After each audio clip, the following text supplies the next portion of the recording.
ঈশায় বিভেদ করিস, শ্রী চৈতন্য রসুল কৃষ্ণে জীবদ্ধারে আবির্ভূত হন, একই ওরা, তাও জানিস নে? এই যে তারা এসেছেন বারে বারে, তারা এক, এবং তারা এক কথা বলেছেন, তারা এক ও বার্তাবাহী। এখন আমরা যে পরিস্থিতিতে এসে দাঁড়িয়েছি, সেখানে কিন্তু দুধ কা দুধ পানি কা পানি করে নিতে হবে, নালে ভবিষ্যতে কিন্তু আমরা কেউ বাঁচব না। এটা একেবারে যখন আর বনিবনা হচ্ছে না, তারা ডিভোর্স করবে, কিন্তু এখন কথায় কথায় ডিভোর্স।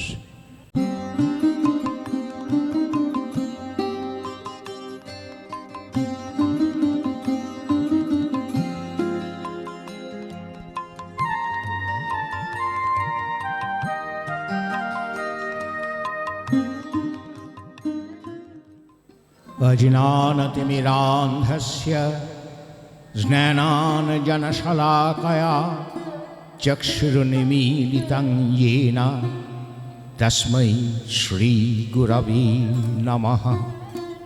এই উৎসবে বহুবার এসেছি আমি, এবং উৎসব ছাড়াও বহুবার এসেছি, এবং সবসময় প্রতিবার আসার ক্ষেত্রেই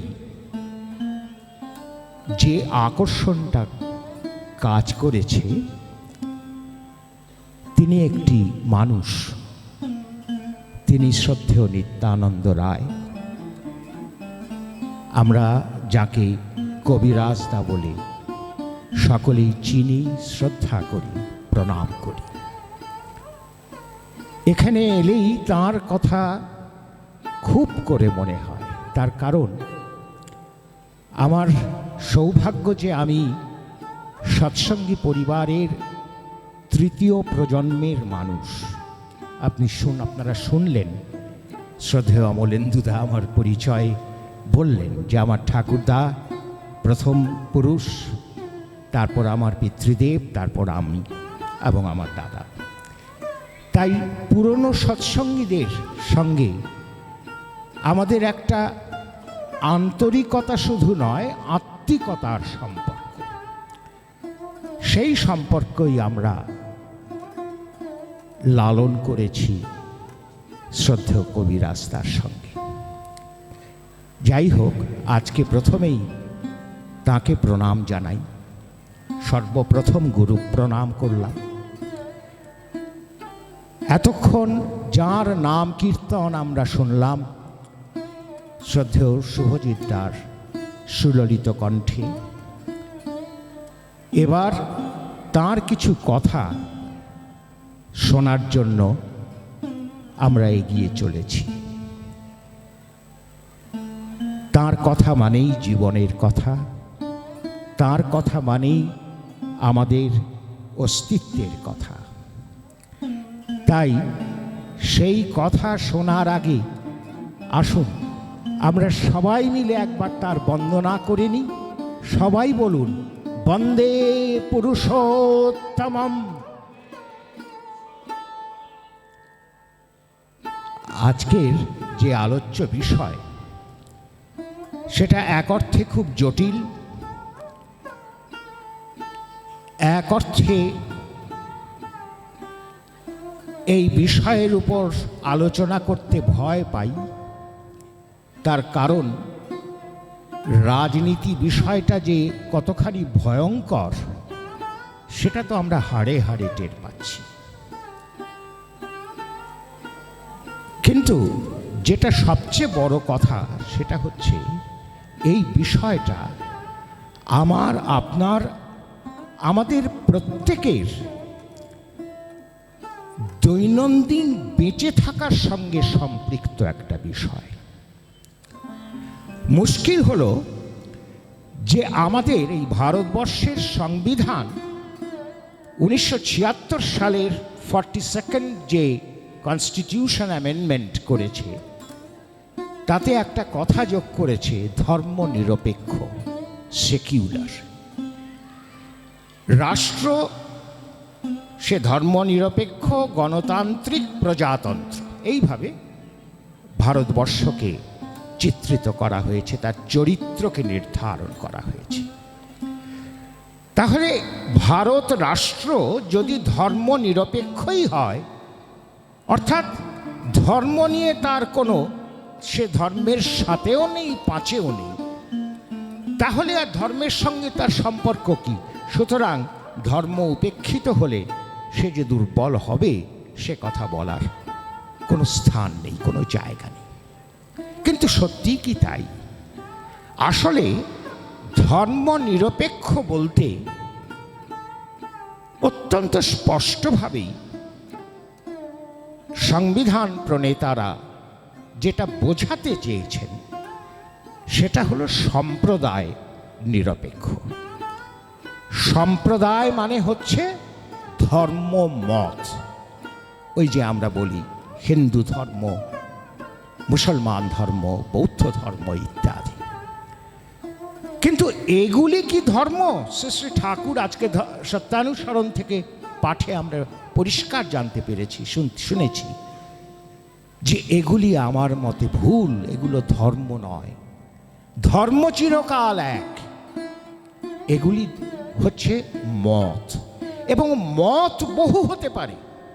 যত মানুষ তত মত হতে পারে, কিন্তু তাই বলে ধর্ম কিন্তু বহু নয়।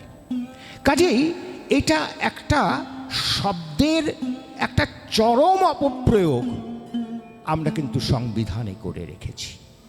অপপ্রয়োগ নয়, ধর্ম নিরপেক্ষ, সম্প্রদায় নিরপেক্ষ বলতে গিয়ে আমরা বলে ফেললাম ধর্ম নিরপেক্ষ। ধর্ম তাহলে কি? এই ধর্ম নিয়ে অনেক রকমের তথ্য, তত্ত্ব, তাৎপর্য এবং অর্থ প্রচলিত আছে। বঙ্কিমচন্দ্র ধর্ম জিজ্ঞাসা বলে একটি খুব বিখ্যাত প্রবন্ধ আছে। সেখানে তিনি ধর্মের 6টি ব্যবহার আমাদের দেখিয়েছেন, এবং 6টি ব্যবহার 6টি প্রসঙ্গে, এবং তাদের প্রত্যেকটি প্রসঙ্গে যে ধর্মের অর্থ এবং তাৎপর্য তা ভিন্ন। যেমন ইংরেজদের একটা সুবিধে আছে, ওরা একটা শব্দ আছে রিলিজিয়ান, ওই রিলিজিয়ান দিয়ে তারা আমরা যাকে ধর্ম বলি, আমরা যাকে আধ্যাত্মিকতা বলি, সব কিছুকে বোঝায়।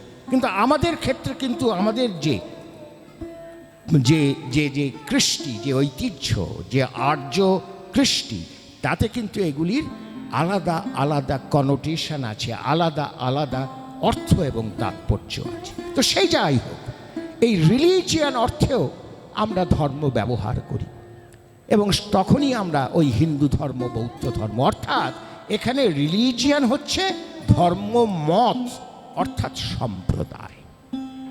এই সম্প্রদায় সম্পর্কে নিরপেক্ষ থাকার কথা আমাদের সংবিধান বলেছে। ধর্ম সম্পর্কে নিরপেক্ষতার কোনো অর্থই হয় না, সেটা আমি পরে আসছি। তারপরে যেমন ভার্চু, একটা গুণ, আমরা যেমন পরোপকার, এটা হচ্ছে একটা ধর্ম। মানে কি? এটা একটা ভার্চু, আর তার উল্টোটা হচ্ছে ভাইস, পাপ, পুণ্য। এই অর্থে আমরা ধর্ম কথাটা, ধার্মিক এবং অধার্মিক এই কথাটা ব্যবহার করি। তেমনি আরও এরকম 6টা বলেছেন, আমি সবগুলোর মধ্যে যাচ্ছি না। কিন্তু কথা হচ্ছে এই যে 6টা ব্যবহার বঙ্কিমচন্দ্র লিস্ট করলেন, তার প্রত্যেকটার মধ্যেই ধর্ম কথাটা আছে, ব্যবহৃত হয়েছে, কিন্তু ভিন্ন ভিন্ন অর্থে। কিন্তু এই সবগুলো অর্থের মধ্য থেকে বেসিক, ফান্ডামেন্টাল, কমন অর্থ একটা কি, সেটা কি বের করা যায়, যেটা সবগুলো ক্ষেত্রেই সত্য। সেইটাই আমরা পাই এই ভারতীয় সংস্কৃত ভাষায়। এটার সুবিধে আছে যে ব্যুৎপত্তি দিয়ে, শব্দ গঠন তত্ত্ব থেকে আমরা তার একটা ইঙ্গিত পাই।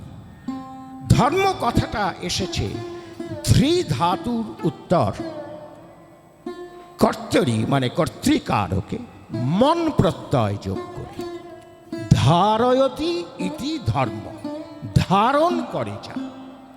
ওই ধর্ম সম্পর্কে আজকে সত্যানুসরণ বাণীতে আমরা শুনলাম যার উপর যা কিছু সব দাঁড়িয়ে আছে তাই ধর্ম।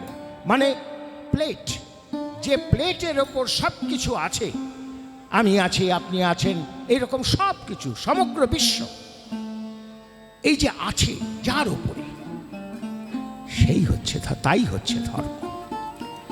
এটাই হচ্ছে অস্তিত্বের ধর্ম বা সত্তা ধর্ম। শ্রী ঠাকুর যখন ধর্ম কথাটা বলেন, তখন এই ফান্ডামেন্টাল অর্থে, তাৎপর্যেই কিন্তু বলেন। সত্তা ধর্ম বোঝাতে ধর্ম কথাটা তিনি বলেন। তাহলে রাষ্ট্র, তার অস্তিত্ব রাষ্ট্র ধর্মের ওপর নির্ভর করে। রাষ্ট্র কিভাবে চলবে, তার কি করণীয়, তার কি উদ্দেশ্য হওয়া উচিত, এই যে সব নিয়ে যে রাষ্ট্রের ধর্ম, সেই ধর্ম পালন করলে তবেই রাষ্ট্র টেকে, রাষ্ট্রের অস্তিত্ব টেকে। না করলে রাষ্ট্র দুর্বল হয়ে যায়। কাজেই এই অস্তিত্ব ধর্ম বা সত্তা ধর্ম, এই অর্থে রাষ্ট্র কিন্তু ধর্ম নিরপেক্ষ হতে পারে না। এইটুকু বলার পরে আমরা এর পরে একটা জিনিস একটু দেখি, সেটা হচ্ছে সম্প্রদায় নিরপেক্ষ হতে গিয়ে আমাদের রাষ্ট্র কতখানি দুর্বল হচ্ছে, সেটাও একটু দেখা দরকার। প্রতিটি সম্প্রদায়ের প্রতিটি এক একটা বৈশিষ্ট্য আছে। সেই বৈশিষ্ট্যকে রক্ষা করলে তবেই সেই সম্প্রদায় এবং তার অন্তর্ভুক্ত যে মানুষ, তাদের অস্তিত্ব বজায় থাকে। আমি যদি ওই বৈশিষ্ট্য সম্পর্কে নিরপেক্ষ থাকি, তাহলে তো তাদের অস্তিত্ব বজায় থাকে না। এই জন্য শ্রী ঠাকুর সম্প্রদায় নিরপেক্ষ রাষ্ট্রের কথা বলতে গিয়ে আমাদের বলেছেন যে আমি বুঝি ধর্ম নিরপেক্ষ রাষ্ট্র হতে পারে না। ধর্মকে আশ্রয় করে প্রতিটি সম্প্রদায়ের প্রতিটি মানুষের বৈশিষ্ট্যানুগ জীবন বৃদ্ধিতে তৎপর রাষ্ট্র, এই হচ্ছে ধর্মনিরপেক্ষ বা সম্প্রদায় নিরপেক্ষ রাষ্ট্রের প্রকৃত তাৎপর্য। এটা না হলেই কিন্তু রাষ্ট্র দুর্বল হবে। শ্রী ঠাকুর এই প্রতিটি সম্প্রদায়কে যেন এক একটা বৃন্তে এক একটা ফুল, তার বৃন্তে সেই পুষ্পটা যাতে উদ্গত হয়, পুষ্পটা ফুটে ওঠে, সেটার জন্য চেষ্টা করে গিয়েছে। যে মুসলমান তার মুসলমান কৃষ্টি অনুসারে, যে হিন্দু তার হিন্দু কৃষ্টি অনুসারে।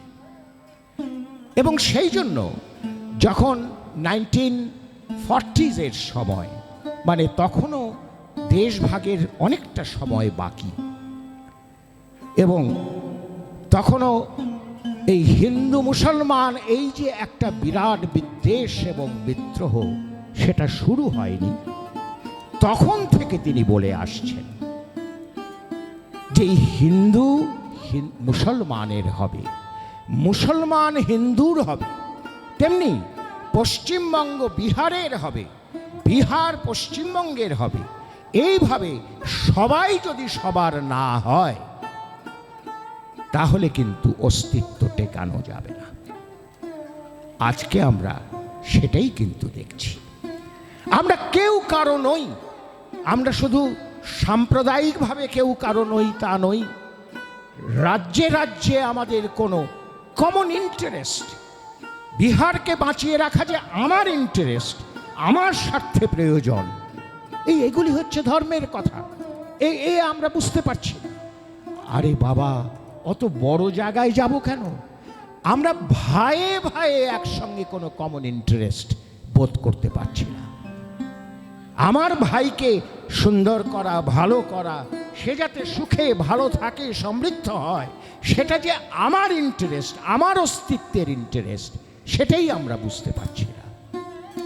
এই যে ধর্ম, অস্তিত্বের ধর্ম, এগুলো যখন উপেক্ষিত হয় বা এগুলি যখন আমরা অমান্য হয়, আমরা মানি না, তখন রাষ্ট্র, তখন আমাদের পরিবার, পরিজন, সমাজ, রাষ্ট্র, সমস্ত কিছু তখন কিন্তু দুর্বল হতে বাধ্য।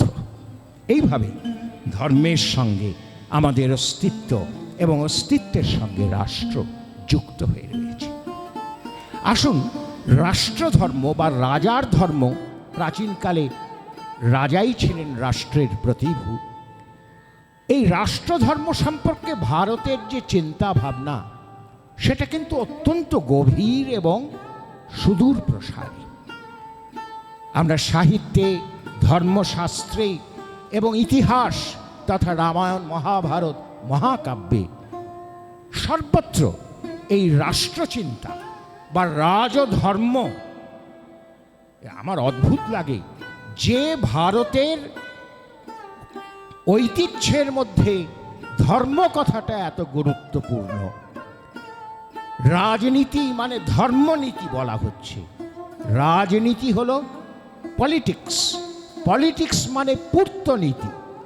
প্রি ধাতু থেকে পলিটিক্স কথাটাও এসেছে, পূর্ত কথাটাও এসেছে, অর্থাৎ পূরণ, ফুলফিল করা, মানুষের জীবন বর্ধনকে পালন পোষণ পূরণ করা, এই হচ্ছে পলিটিক্স।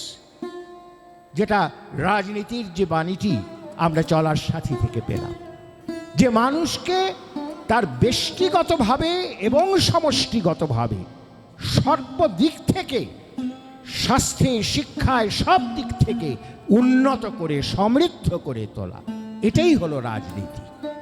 এই হচ্ছে পুরাণ নীতি। এই পুরাণ নীতি হচ্ছে ধর্মনীতি। সেই জন্য রাজার কর্তব্যকে আমাদের কৃষ্টি বলছে রাজধর্ম। সেই ভারতবর্ষ কি করে ধর্ম নিরপেক্ষতার একটা অদ্ভুত অর্থহীন কথা ঢুকিয়ে দিল আমাদের সংবিধানে। এখানেই তো আমরা দুর্বল করে দিলাম আমাদের রাষ্ট্রকে। ধর্মনিরপেক্ষ যেই হলাম, তৎক্ষণাৎ তো আমাদের বাঁচা বাড়া নিরপেক্ষ হতে হবে, কারণ ধর্ম মানেই বাঁচা বাড়া। আমার অস্তিত্ব নিরপেক্ষ হতে হবে। তাহলে আমার রাষ্ট্র কি আমার অস্তিত্ব নিরপেক্ষ? মাঝে মাঝে মনে হয় হ্যাঁ, তাই তাই। ওই যে বলেছেন, ইষ্ট নাই নেতা যেই, জমের দালাল কিন্তু সেই। ওই ইষ্ট নাই বা ধর্ম নাই, রাজ্য বা রাষ্ট্র যেই, জমের দালাল কিন্তু সেই। জমের দালাল হয়েও তারা আসছে রাষ্ট্র অনেক সময়। আমি সবার কথা বলছি না, এই কথাগুলো বলতে গেলে ওই জন্য বলছিলাম যে ভয় লাগে। আপনারা কেউ আহত হবেন না। ঠাকুরের দিকে তাকিয়ে ঠাকুর কি বলতে চান সেটা খুঁজে নেওয়ার চেষ্টা করুন। আমার বলার মধ্যে ভুলও থাকতে পারে, আমি কারো বিরুদ্ধে বলছি না, কারণ শ্রী ঠাকুরের বার্তাবহ ঋত্বিক রূপে আমার বিরুদ্ধে কেউ নেই, কারো বিরুদ্ধে আমি নই, সত্তা সহযোগী আমি, সেই জন্যই কথাগুলো বলছি। তো যাই হোক, তো ওই যে ধর্ম নিরপেক্ষ যেই বললাম, তখনই তো কাম ছেড়ে দিলাম। ঠিক একই রকমভাবে সম্প্রদায় নিরপেক্ষ হতে গিয়ে দেখুন, আজকে আমরা সম্প্রদায় নিরপেক্ষতার জয় ঢাক বাজাচ্ছি, কিন্তু সাম্প্রদায়িক অসুখ থেকে, সাম্প্রদায়িক আঘাত থেকে আমরা কি বাঁচতে পারছি? তার কারণ সম্প্রদায় সম্পর্কে আমাদের যে প্রকৃত ধারণা সেটা নেই। সেটাই এই বর্তমান যুগ পুরুষোত্তমের কাছ থেকে আমরা পেয়েছি। তিনি বললেন, বুদ্ধ ঈশায় বিভেদ করিস, শ্রী চৈতন্য রসুল কৃষ্ণে জীবদ্ধারে আবির্ভূত হন, একই ওরা, তাও জানিস নে। এই যে তারা এসেছেন বারে বারে, তারা এক, এবং তারা এক কথা বলেছেন, তারা এক ও বার্তাবাহী। কিসের বার্তা? সেই ধর্মের বার্তা। ওই যে ধর্মের কথা আমরা প্রথমে বলতে চেষ্টা করলাম, যে ধারণাত ধর্ম, আমার অস্তিত্বের ধর্ম, সত্তার ধর্ম, এই এক ধর্মের কথা, যার মধ্যে কোনো বিভেদ নেই, বিচ্ছেদ নেই, দুই নেই, এক। সেই কথা তারা প্রত্যেকে বলেছে। তাহলে তাদের কাছ থেকে উদ্ভূত, তাদের জীবন থেকে উদ্ভূত, তাদের বাণী থেকে উদ্ভূত যে সম্প্রদায়, তাদের মধ্যে কি কোনো মৌলিক কোনো বিরোধ থাকতে পারে? বৈচিত্র্য থাকতে পারে। মুসলমানদের এক রকমের প্রার্থনা বিধি, হিন্দুদের এক রকমের প্রার্থনা বিধি, সেটা মান্য করতে হবে। কিন্তু প্রার্থনা তারা করছেন সেই এক ঈশ্বর বা আল্লাহ বা খোদার কাছে, আর প্রণাম জানাচ্ছেন সেই আল্লাহর রসূল বা ঈশ্বরের পুরুষোত্তম অবতার তার কাছে। কাজে এই তো সর্বত্র সব কিছু এক। এটা যদি আজকে আমরা না বুঝি, তাহলে কিন্তু ধর্মনিরপেক্ষতা দিয়ে আমরা আমাদের বাঁচাতে পারবো না। বোঝার সময় এসেছে। এখন আমরা যে পরিস্থিতিতে এসে দাঁড়িয়েছি, সেখানে কিন্তু দুধ কা দুধ পানি কা পানি করে নিতে হবে, নাহলে ভবিষ্যতে কিন্তু আমরা কেউ বাঁচব না। এটা পরিষ্কার জেনে রাখা দরকার। তো আমরা বলছিলাম যে প্রাচীন ভারতের রাজধর্ম সেটা কীরকম ছিল। আমি আপনাদের জন্য একটু পড়ে শোনাতে চাই। আমি নিয়ে এসেছি বাণভট্টের একটা অত্যন্ত বিখ্যাত কাব্য কথা আছে, সেটা হচ্ছে কাদম্বরী। সেখানে কুমার চন্দ্রাপীড়ের রাজ্যাভিষেক সমাগত এবং সচিব সুকনাস তাকে কিছু উপদেশ দিচ্ছেন। এই উপদেশগুলো একটু স্থির হয়ে শুনুন, আর বর্তমান যুগের সঙ্গে পরিপ্রেক্ষিতে একটু মিলিয়ে দেখুন, বেশ মজা পাবেন, একই রকমের। সুকনাস বলছেন, কুমার চন্দ্রাপীড়, তুমি সকল শাস্ত্রই অধ্যয়ন করিয়াছ এবং তোমার অজানা বিষয় কিছুই নাই। তুমি উপদেশের উৎকৃষ্ট পাত্র। তাহা ছাড়া রাজাদের উপদেশটাও বিরল, কারণ প্রায় সকল লোকই ভয়ে প্রতিশব্দের ন্যায় রাজবচনের অনুগমনই করিয়া থাকে। কেউ নিজের স্বাধীন মতামত রাজা বা নেতা তাকে জানান না। নেতা যা বলেন তাই হাজি হাজি করে। উদ্দাম দর্পরূপ শোথ রোগে রাজাদের কর্ণবিবর আবৃত হইয়া থাকে। অতএব কেহ উপদেশ দানে প্রবৃত্ত হইলেও তাহারা তাহা শুনিতে পান না। শুনিতে পাইলেও হস্তির ন্যায় নেত্র সংকুচিত করিয়া সেই উপদেশ ও উপদেশটাকে অবজ্ঞা করিয়া থাকে। নিজেদের অভিজ্ঞতা দিয়ে বিচার করে। অহংকার দাহজনিত মূর্ছায় তাহারা সদসদ বিবেক শূন্য, ধনাভিমানে উন্মত্ত এবং বিষয় বিষবিকারে তন্দ্রাচ্ছন্ন হইয়া পড়ে। কে? রাজা বা নেতা। নেত্র রোগগ্রস্ত ব্যক্তি যেমন দূরের বস্তু দেখিতে পান না, রাজারাও তেমনি অদূরদর্শী।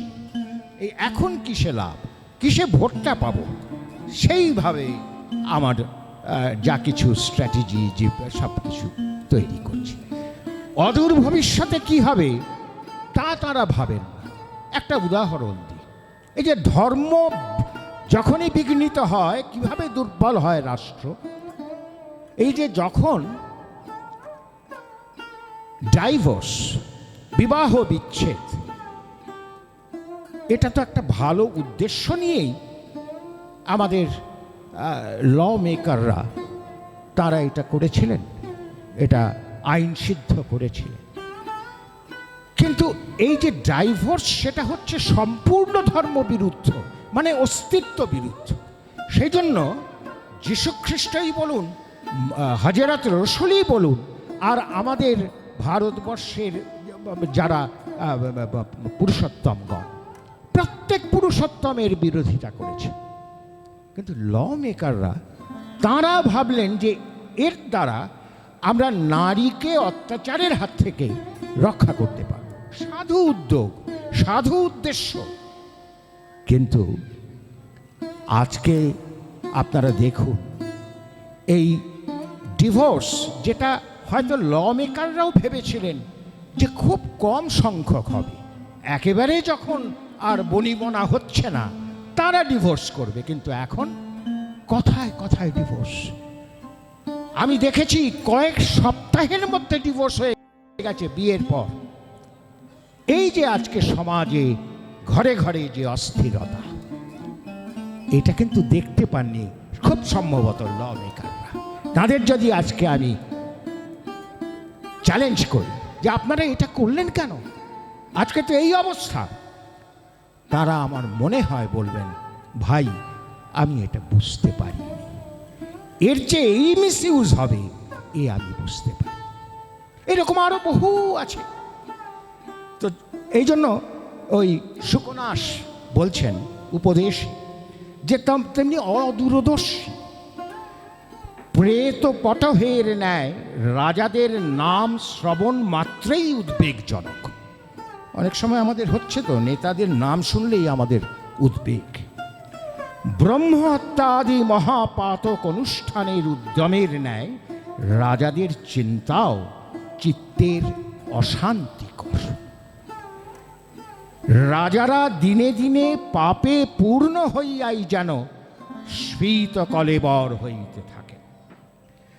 তাহারা অলীক মাহাত্ম্যের অহংকারে বিভ্রান্ত হইয়া দেবগণকে প্রণাম করেন না, ব্রাহ্মণগণের পূজা করেন না, মাননীয়ের সম্মান করেন না, পণ্ডিতগণকে উপহাস করেন, বৃদ্ধগণের উপদেশকে অসার মনে করেন, যে হিত কথা বলে তাহার প্রতি কুপিত হন।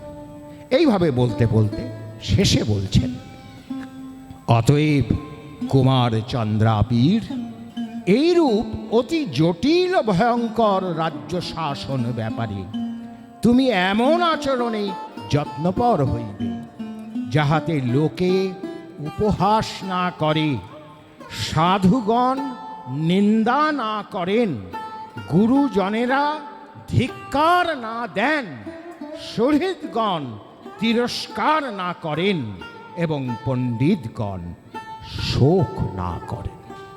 আমরা তো এই রকমের নেতা চাই। এই হচ্ছে ধর্ম, রাজধর্ম। এই ধর্ম দুর্বল হলে যে রাজত্ব আমরা পাব, যে রাষ্ট্রকে আমরা পাব, যে নেতাদের আমরা পাব, তা কিন্তু আমার পক্ষে খুব একটা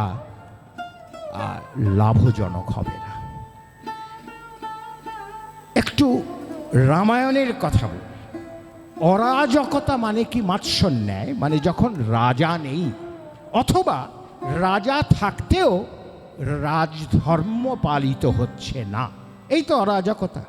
এই অরাজকতার বর্ণনা ঋষিরা, মানে দশরথের মৃত্যুর পর একটা শূন্যতা তৈরি হয়েছে অযোধ্যায়, তখন এই মৌদ্গল্য, তারপরে চর্ব ইত্যাদি যে ঋষিরা, তারা এটার বর্ণনা করছেন যে এই অরাজকতা রাখতে দেওয়া যাবে না, খুব তাড়াতাড়ি একজন রাজা নির্বাচন করতে। সেখানে তারা বলছেন, না রাজকে জনপদে বীজ মুষ্টি প্রকীর্ষতে, না রাজকে পিতুঃ পুত্র ভার্যা বা বর্ততে বসে। আমি বাংলায় বলি, ইংরেজি সংস্কৃত দরকার নেই। অরাজক জনপদে শস্য উৎপন্ন হইতে পারে না, পুত্র পিতার বা পত্নী ভর্তার বশে থাকে না, অর্থাগমের পথ রুদ্ধ হয়ে যায়, মানে বেকারি, আনএমপ্লয়মেন্ট হচ্ছে আমাদের। তো অর্থাগমের পথ রুদ্ধ হইয়া যায়, ভার্যা সংগ্রহ অসম্ভব হইয়া পড়ে। আমরা আজকে এটাতে বোধ করি যে যে জটক, যে ছেলের সঙ্গে যে মেয়ের একটা যে সঙ্গতিপূর্ণ বিবাহ, সেটা দিতে আমাদের মাথার ঘাম পায়ে ফেলতে হয়। আমাদের ছেলে মেয়েদের জন্য সেই সম্পর্ক বিচার করতে। এই বলছেন সেই জন্য যে ভার্যা সংগ্রহ অসম্ভব হইয়া এইরূপ এবং আরও অনেক অনর্থ সংঘটিত হয় এবং সত্য অন্তর্ধান করে। সত্য মানেই হচ্ছে অস্তিত্ব, অস্তিত্ব অন্তর্ধান করে। কারি যেখানে রাজধর্ম পালিত হয় না, সে রাজা না থাকার জন্যই হোক অথবা থেকেও পালন না করার জন্য হোক, সেখানে কিন্তু সত্য বা অস্তিত্ব সেটা থাকতে পারে না। মনুর কথা একটু বলি। মনুবাদী মানে বললেই অনেকে আজকালকার যারা প্রাগ্রসর, বুদ্ধিমান এবং বিচক্ষণ, যুক্তিনিষ্ঠ মানুষ, উদারপন্থী মানুষ, তারা একটু কটমট করে আমার দিকে তাকাবেন আমি জানি। কিন্তু আমি বলতে চাই যে ধর্মশাস্ত্র, সে মন্নাদি যে ধর্ম, মনু এবং আরও অনেকের ধর্মশাস্ত্র আছে, সেই ধর্মশাস্ত্র পাঠ করে তার প্রকৃত তাৎপর্য উপলব্ধি করার মতো মেধা আমরা কিন্তু হারিয়ে ফেলেছি। কাজেই শুধু শুধু বকাবকি করে কোনো লাভ নেই। মনু বলছেন যে রাজা নাম অসৃজত প্রভু, রাজাকে সৃষ্টি করেছেন প্রভু। প্রভু মানে পরমেশ্বর। শুনলেই আমরা এটা মনে হয় যে কি অবাস্তব কথা। পরমেশ্বর তিনি রাজাকে সৃষ্টি করেছেন, বা আজকের দিনে তিনি নেতাকে সৃষ্টি করেছেন। এটার তাৎপর্যটা অনুধাবন করুন। এর প্রথম তাৎপর্য হচ্ছে যে রাজারও রাজা আছে, সেই রাজা হলেন ঈশ্বর। কাজে যিনি রাজা, এই ধরিত্রীর রাজা, তিনি কিন্তু ঈশ্বরের কাছে উত্তরদায়ী। আমরা আজকের নেতারা বলেন না জনতা জনার্দন, ও বললে শুধু হবে না, জনতার কাছে আমি উত্তরদায়ী শুধু বলেন। কিন্তু আমাদের রাজধর্ম বলছে রাজাকে ঈশ্বরের কাছে উত্তরদায়ী হতে হবে। এই হচ্ছে প্রথম তাৎপর্য।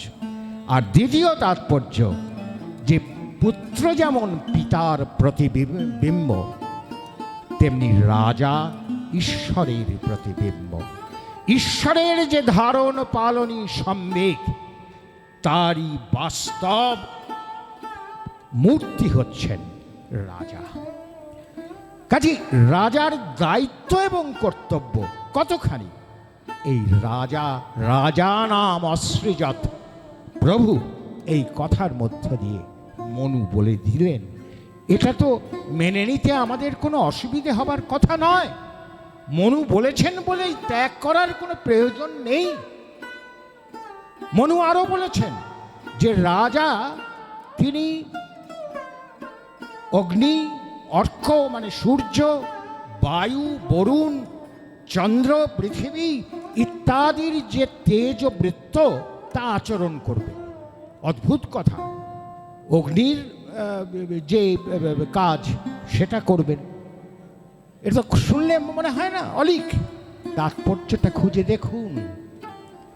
সূর্য যেমন সে তাপ বিকিরণ করে সমস্ত জল শোষণ করে নেয়, রাজা তেমনি ভাবে প্রজাদের কাছ থেকে ধীরে ধীরে কর গ্রহণ করবেন।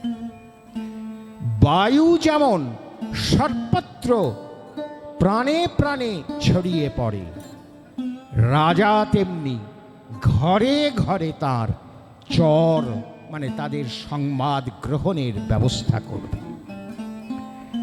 তেমনি যম যেমন সকলকে নিয়ন্ত্রণ করে, রাজাও তেমনি মিত্র অমিত্র সকলকে নিয়ন্ত্রণ করবে। এইভাবে এটা বলার একটা কায়দা।